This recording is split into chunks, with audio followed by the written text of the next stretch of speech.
Welcome to the 1 to 9 podcast for interesting insights and knowledge from animals and other beings within multidimensional realms. Oh, okay. Hi, Diana. Hello, Karen. We're here for another 1 to 9 podcast, and today we have a very special guest. Yes, very special. But I'm thinking maybe we forgot to do something. We forgot to invite all the people into the CS space. Yeah. Do you want to pause here and do that, or you want to do it? We could do it right now on the air. Okay. Do you want me to read them off? Sure.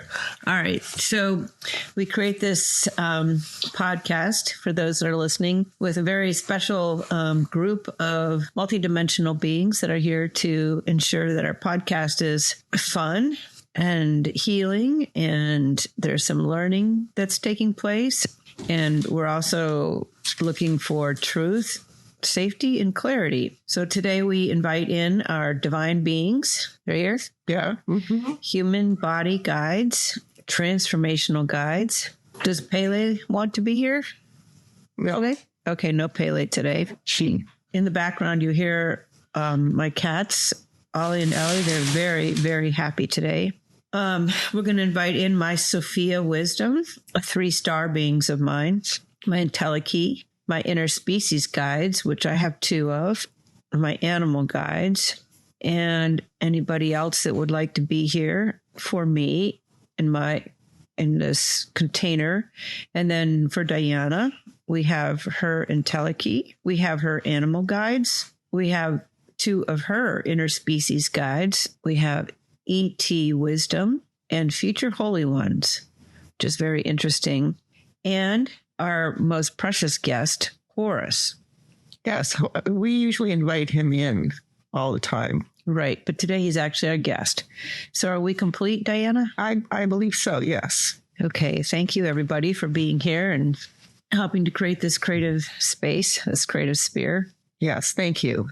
Horus was actually listening attentively to all this and is kind of like amazed at all the names we have for these various multidimensional beings. He's like shaking his hand there. He's shaking his head in wonder, or shaking his head and like, we got it wrong? No, wrong names. He didn't get it wrong, but he's just like, I guess there's no names really for what he knows. He just knows stuff. Yeah, well, we here on Earth are still glued to certain aspects that help us communicate with each other, and one of them is names. Right. Okay. And does Horus know that he has a whole bunch of names out there? Yes, he does know that. Okay. And this is, just to clarify for everybody that's listening, this is Horus, the Greek. No, it's not Greek. Oh, I'm sorry, the Egyptian. Egyptian god of various things. The sun, healing, kingdom of Egypt, and I guess there's plenty more. And I guess he's usually pictured as a human body with falcon head. Why a falcon head? Because he's got eagle eyes. Falcon eyes? Falcon eyes that can actually see intently at anything and through anything. Yeah. I just got a knock on the door saying that Wei Wei would like to be involved too today. So can we invite him in? Oh, yeah. To our creatives? Yes. Okay. He's coming in. I think he was very interested in when we said that we were going back to the Egyptian days, because he feels very connected. Okay. Well, to the Egyptian. That's good as well. Okay. So they're both sitting there on your couch. Oh, both of them are right here. Okay. Yeah. All right. Uh-huh. Thank you. Yeah, they're waiting attentively. Okay. Can I ask what Wei Wei looks like? Still a cat, apparently. It's not black, not white. It's a brownish kind of cat, sandy colored brown. Like a Siamese? He doesn't have a human body and a cat head like Horus has a human body and a falcon head. No, he could if you wanted him to, though. Well, I want him to be happy, so whatever he would like. No, he's okay. He's remaining in his cat body. Okay, that's fine. Because he can stretch out. Or curl up and lay down. Stretch out more comfortably. Interesting. There's also some kind of funny color around his ears. Like dark color?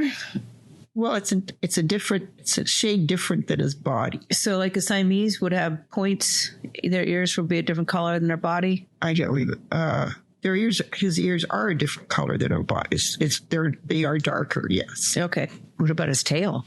It's not darker though. It is Okay, so he might have come back to sit here in his Siamese form. okay. A brownish cat with points, dark points. Yeah, the awnings. Very cat-like. All right, Horus, we're back to you. Sorry about that little diversion. Horus.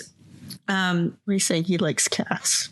So Okay, because some places cats are hunted by falcons. I know, but this is ancient Egypt, where cats also were deities. So Horus, you came to us, to Diana mostly, but you came to us in our creative endeavors a few weeks ago. It was quite a while ago now. Well, not that long, and I'm just curious, why you came here, why you came, what was the reason, the main reason you were called in? Okay, well, the main reason was the same reason I initially came to see Diana, but he doesn't think of me as Diana, actually. I don't know what name he thinks of me as. But he's saying the same reason I came to her was like New Year's Day. I'm checking up on things, making sure everything's okay. Does he check up on everybody? No. Why Diana? What do you mean everybody? Everybody in the whole world? Well, okay, just let's ask, why did you come and check up on Diana versus anybody else? Oh, well, because she, who we call Diana, she was also back in ancient Egypt. And we just wanted to make sure that she's okay. That's why. And how would you define okay? Oh, not in her human form, that she will be able to live out whatever she's supposed to be doing here, but also do it in such a way that whatever happened to her before many times is not going to happen again. Do we need to go back into what happened before? No, we don't. Okay. Do that. Are we,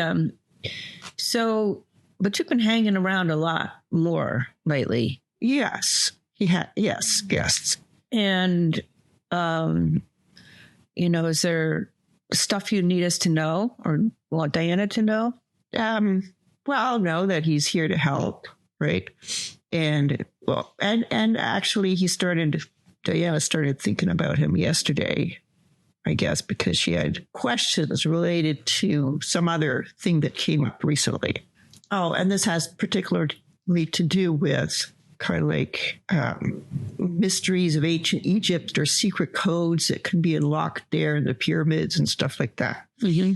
And she figured that Horus would perhaps know about these things, or certainly have a much better knowledge than the person that Diana was talking to yesterday. Oh, okay. So are you going to impart some of that knowledge to Diana today?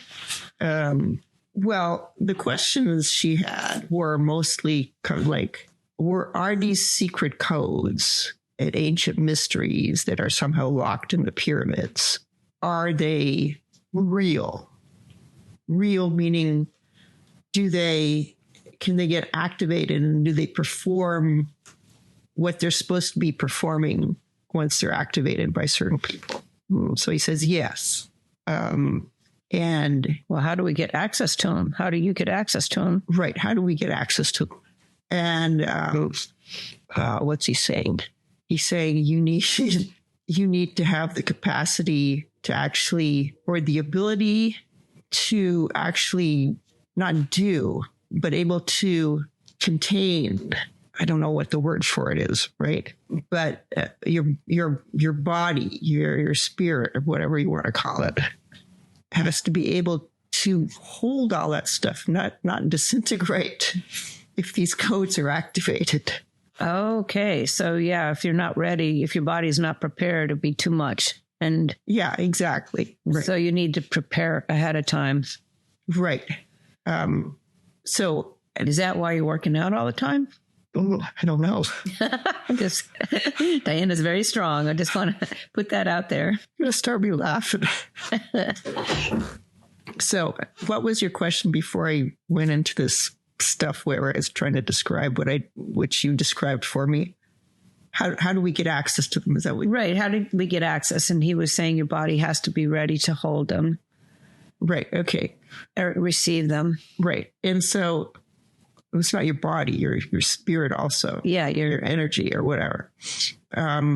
So you can get access, she's saying, you can get access to them through me. Okay. So then my question, which I had yesterday, are there human beings around now who say they can provide access to these codes? Can they really do that? And he's saying yes, in a way. Okay. Do they know what they're doing? Yes, in a way. So he says a lot of the stuff will work, by either somebody kind of like trying it out on their own or going through people or coaches that say that they know what they're doing and will coach you. Or, you can go to the source itself, and he's one of the sources. Horus is one of the sources to the codes. Yeah. Okay. And he's saying, yes, it's possible, but those other ways, it's like they're more trial and error. That's not to say his way is also not trial and error, because everybody's experience is going to be different. Okay, so my next question is, the coaches that are here now on Earth who are saying that they know these codes, that they've been activated in them, and they're offering their services as coaches to access these codes and mysteries. And they're also charging money for this. And he said, that's okay. If you want to pay that, that's okay. But you have to know what you're getting into. And how do we know that? How do we know what we're getting into? Because there's many coaches out there with many promises. And if you're not ready, how do you know that? Right. How do you know that? Well, okay. He's saying that, again, this is kind of like, it's like he's leaving a lot of stuff up to the individual. He's saying whoever wants to try this out has to trust themselves to determine whether or not which way is the best way for them. Okay. Either somehow finding out this stuff on their own, or working with a coach, or going to a source. And Horus is one of the sources. Although he did say he was the source before. Now he's not the only source. They have to be able. This is a way, I guess, of weeding out the people. Weeding out the people that will get access?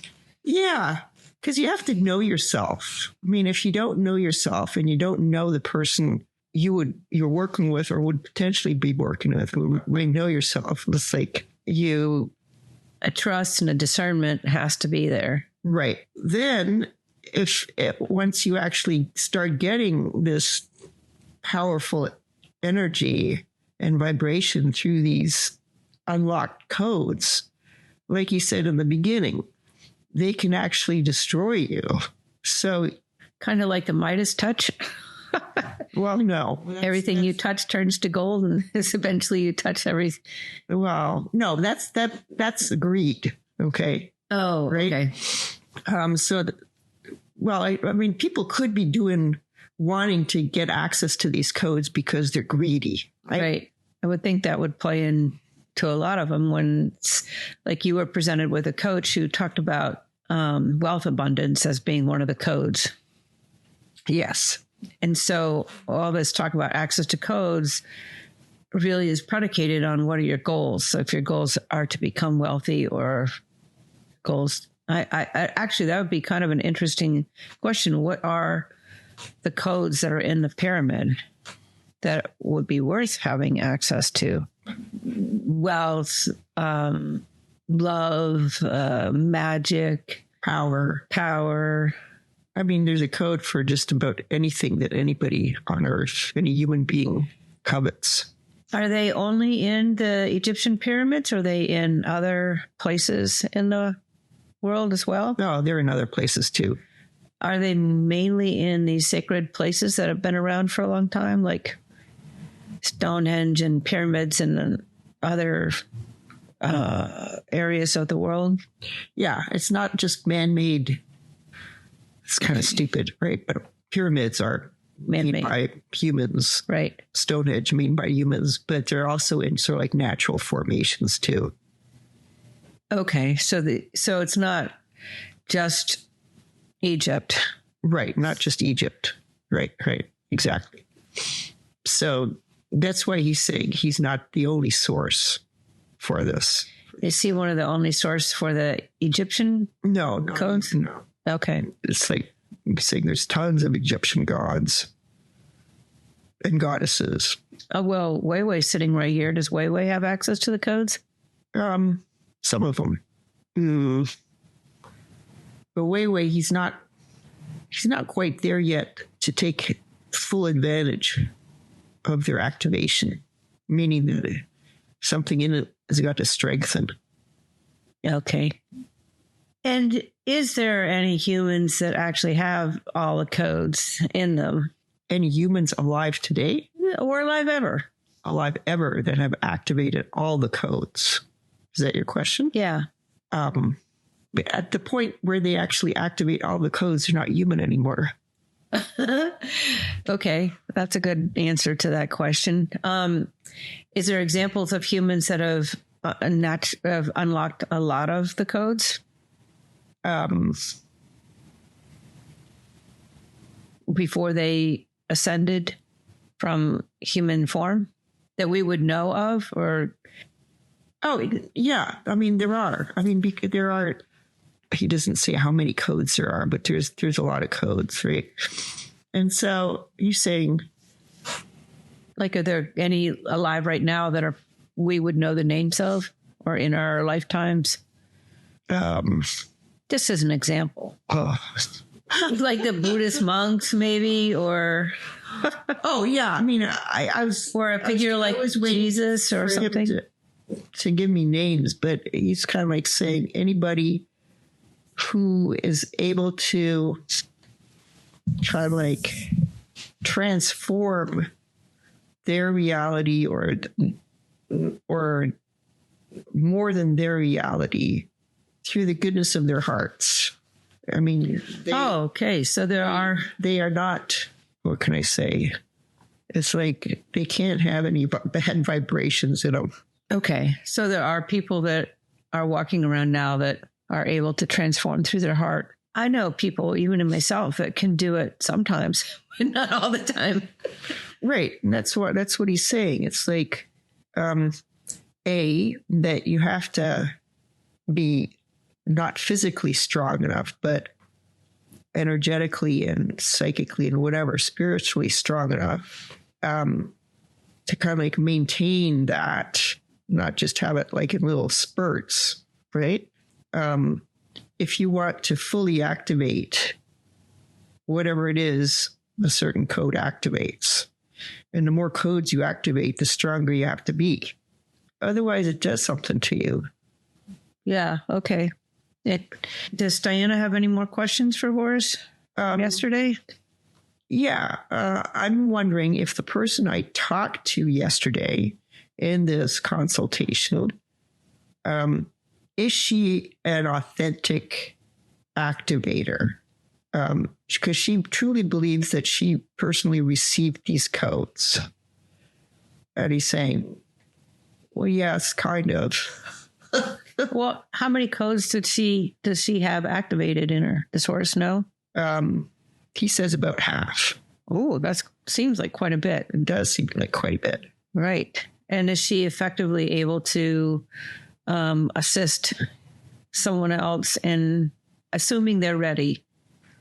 If we just assume they're ready, is she an effective conduit for. I'm saying so-so. So. Okay. Would Diana do better just to go directly to Horus to activate the codes? We're saying yes. How much does Horus charge? I'm just kidding. I'm not. I don't want to. Says your firstborn. Wait, these are the future holy ones. I don't know. That's a big. That's a big sacrifice. It's not a sacrifice because it's one and the same thing. Okay, so it's can Horus help Weiwei? Yes. Activate some more. Yes. Weiwei's got to do some work. All right. Okay. And Weiwei's saying, yeah, he knows, but he's kind of lazy. I kind of got the picture that he's a little bit lazy. So, I mean, Weiwei, you should know that Carrot is actually waiting for you. Because he said he would come back, but he hasn't come yet. No, that's because he's kind of lazy. Yeah. Okay. I got that feeling when he ran off to become a pig. So Weiwei, if you want what Carrot wants, okay, you have to get off your butt and start working. Quit legging your butt and start doing the work. You know how cats are. Right. What's he saying? I hate to say this. Yeah, I'll think about this. Oh my gosh. Go back to no, but he said he's joking. Yeah, he said he's gonna start working. But okay, now I've been told that if we meaning sort of human beings on Earth, if we want something, we have to say, do it now. Okay. Do it now. So okay. Do it now. Yeah, okay. He's getting up off his butt. So back to Horus for a second, and thank you for helping Horus and for your information today. You're welcome. And I have a question about myself. Have I unlocked any of these codes? They say yes, part way. Some of the codes part way? Yeah. Can you help me? Yes. All right, well, do it now. Okay, now the Horus, you got to be a little bit. A little bit different. I thought it might be really different, but if Horus gave me this command and say do it now, I didn't want to miss the opportunity. But it's a little bit different in that she's not going to do it for you. In that the specialists, or anybody else, he's kind of like. He's high up. Ultimate royalty, right? Right. Horus is way up there. Right. So he'll be working with you. Okay. Yes, and that's fine. But he will start now. Right. Okay. Thank you. And I totally understand. He's laughing.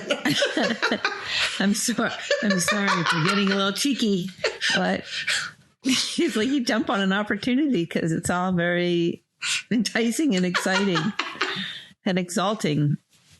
So I'm wondering if Horus would say, if we're supposed to be reaching out to other Egyptian deities, that could be very helpful to our process of unlocking codes. And he's saying, yes, they could be very helpful. But it's like, it's kind of a little, well, I don't know if it's unusual or not. He's saying they will contact us. He will decide which ones would be most helpful. And then he will facilitate the communication. Okay. Thank you very much. Yeah. Thank you. That's awesome. So how many codes are there? We already asked that question. He said many. Yeah. But how do we know which codes are most important for us to be accessing right now? Well, he's saying that it's not really, it's kind of complicated in that the same way you kind of like know when you actually have the capability to not only access them, activate them, and maintain them, right? Then you will also know which one or ones you will need, because it will be entirely based on whatever situation you find yourself in. Because it's like their needs activated. Okay. For the moment, like when you start doing this, right? Mm-hmm. It's not like you can say, okay, if you're working from a completely neutral background, like say you've got no goals in mind, you're just content doing whatever it is you're doing. So you have no need actually to activate any kind of special energy or special vibration or special code. That's what he means by needs activated. So if you need Superman strength, you can activate that code when you need it. Well, I don't know if there's really any code that gives you physical strength. Well, it's kind of being funny, but it's you hear about people that are, they pick up a car when their child is under it, suddenly they do have strength. Right. That is true. And he's saying this is actually a really good analogy because see, at the time that you need that Superman strength or superwoman strength, you have it, right? But if you were continue to have it in your daily life, you would probably damage yourself somehow. Okay, so this is a great example of a code that could damage you. So but he's not saying that there actually is a super power. I mean, super physical power code. Yeah, that's fine. I threw it out there because it's hard to know, like there's many codes and they could do many things. And it's hard to like have a parameters. I mean, a lot of people talk about abundance codes or wealth codes or, love of your life codes or, maybe a good question would be to ask, are some codes like really, some codes can be just for fun. Like, I don't know. Can you have a code like bilocating for fun? I know that, certain humans. Oh, even fun is needs activated. Okay. So the fun code, joy code. Okay. Right. Yeah. The silly code, the joy code, there's a lot of codes. Right. I mean, there's no codes that are actually negative. There's no depression code. Oh, okay. There's no depression code. So could you say if you're depressed, you're codeless? I'm just kidding. I'm having fun with this only because I'm trying to understand without getting, depressed. Right. And how massive and frustrating it must be to figure this all out sometimes. Yeah. And he's saying, well, codes is a word that people have used for this because they want to make it kind of like secret. Mm-hmm. You need to see a special code to unlock this mystery and then do special things to activate it and stuff like that. He's saying it's actually not that complex. They shouldn't really be called codes or secret. It's just a way of channeling gear vibrations on some kind of spiral to change them into a slightly different kind, a different level. And in order to maintain that, you need the relevant psychic and spiritual and whatever it is, energy, physical, emotional, spiritual, chemical, right, the whole package. Right. Now, just taking a left turn here, I feel like that's one of the reasons that I have been so careful about what I intake food-wise over the years, is I feel like I'm boosting my vibrational receptivity or acceptance of different, whatever you want to call them, codes or vibrations. Although I not thought about it in that absolute clarity or that string of thought, but it seems like not eating certain things and eating other things helps my receptivity. Okay, so he's saying, this is one of the limitations of the earthly physical world, that you have to deal with whatever your physical body you're bound to. So some physical bodies are all different. They can be changed, right? As you changing yours, right? Some people have an easier time in that their physical bodies are maybe a little bit stronger with respect to what things they have to withstand.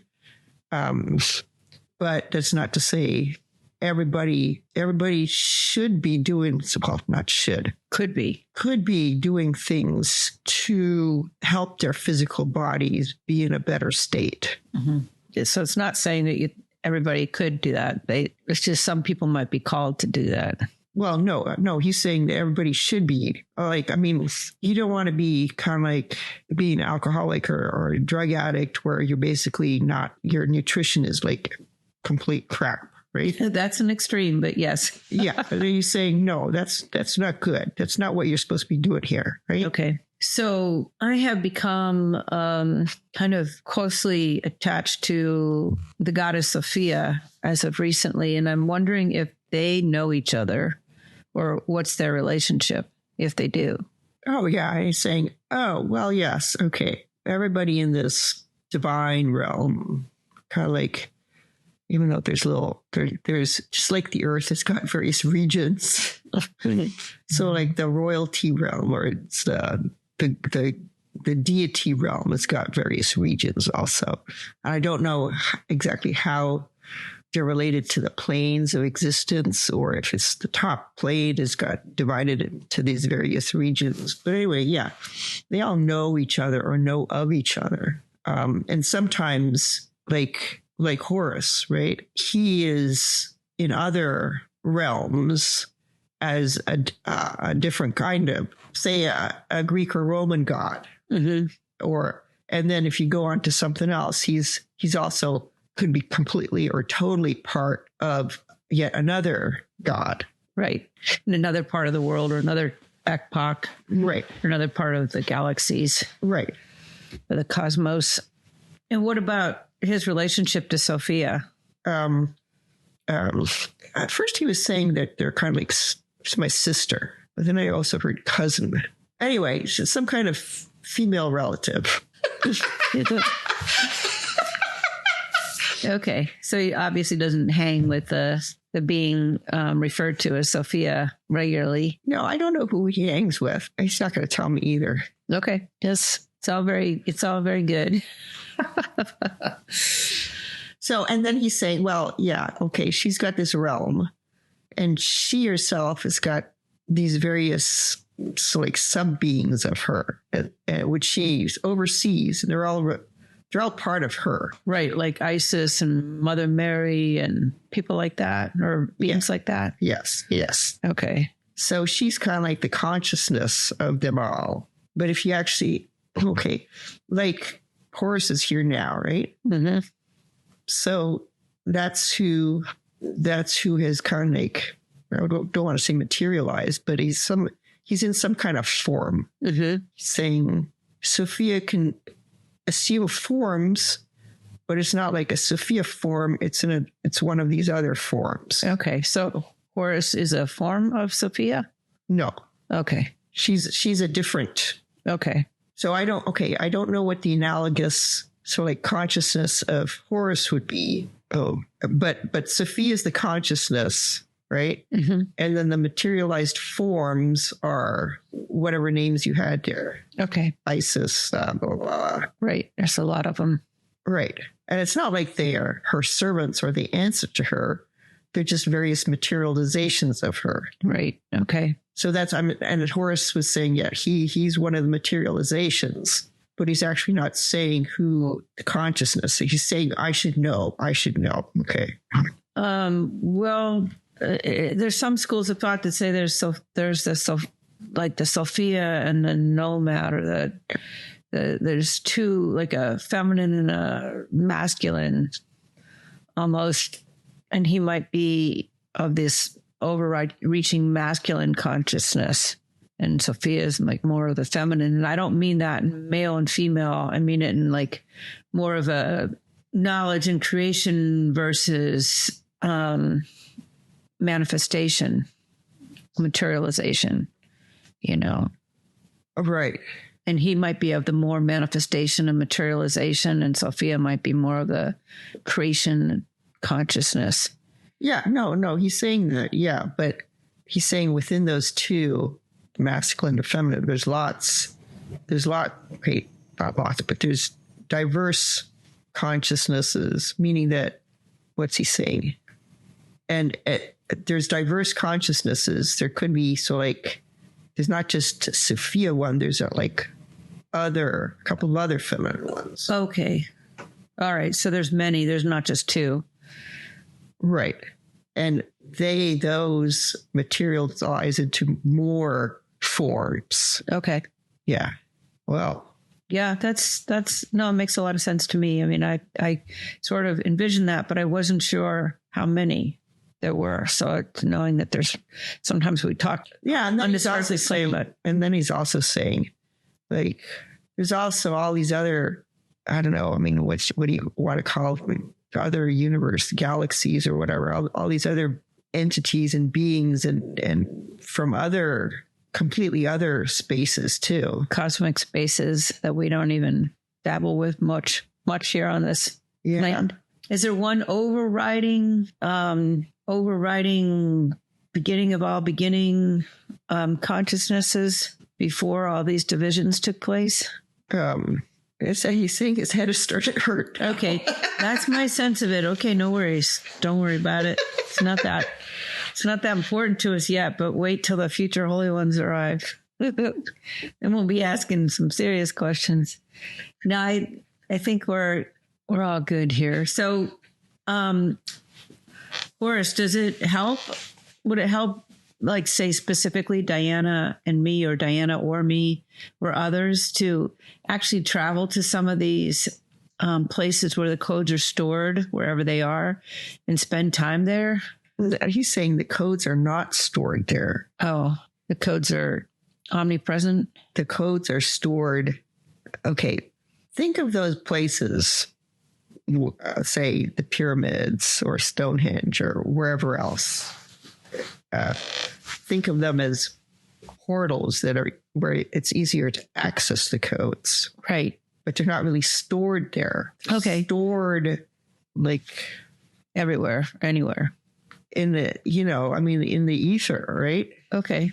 So does it make sense to go to those portals, or is it becoming less relevant to go to portals to get access? Oh, it's becoming less relevant. However, if you want to have a fun time and an adventure, and that's not your sole reason for going there, yeah, go ahead. Okay, so you need to combine fun and adventure with accessing the portals, because you don't really need to go there just to access them. Right, because if you're going to access them, that means that you're ready to access them. Okay? Okay. And if you're ready to access them, you have the necessary powers to activate them and maintain them. So just because you're in that portal place doesn't mean that instantly gives you the power to do this. No. Okay. So is there any advice for Diana, myself, or our listeners that Horus would like to impart specifically that we have not addressed? No, he's saying you've asked good questions and thank you, Horus. Yes, thank you. And saying I've tried to give, clear answers that you would understand at your level. And he's saying the most important thing is your intention, and don't constrict. What's the opposite of don't constrict? Expand. Expand. So do expand, don't constrict. Yeah. And he's saying that just those words should be enough for you to understand what to do. If you don't understand, then you're not ready to do them. You don't understand expanding. Or constricting. The one versus the other. Right. And he's saying... And know yourself, because he mentioned that quite a bit. Right. So you have to be strong in your self-value, self-worth, in a way, to know yourself. Well, yeah. And be discerning and know your preferences. And so you're not afraid, and you can trust others when you know yourself. Right. You trust yourself, you trust others. And then you can basically do an energetic check on everything you're doing. Is this expansive energy or contractive energy? Right. He's saying, "Oh, very well said." It's like, Oh, thank you, Horace. I appreciate that. you're saying, "Do you want to be my assistant?" In a way, I do. Tell me what to do. I'll try and do it for you as best I can here on this earth. Diana, do you have another question for Horace? No, I have no more questions. You've been extremely helpful. And we're so glad that you decided to come and join our podcast to present your views and give us answers. And thank you. Yeah, thank you. Thank you very much. Thank you very, very much, Horace. And thank you, Wei Wei, for your presence. And you're the one that has to do some stuff now. Get going. And hear that now. Yeah. Not 100 years from now. Right. Now. All right. Thank you, everybody. Thank you, Diana. Thank you, Karen. All right. That's all for this episode of the 1 to 9 podcast. Thank you for listening, and please sign up for our newsletter at 1to9podcast.com.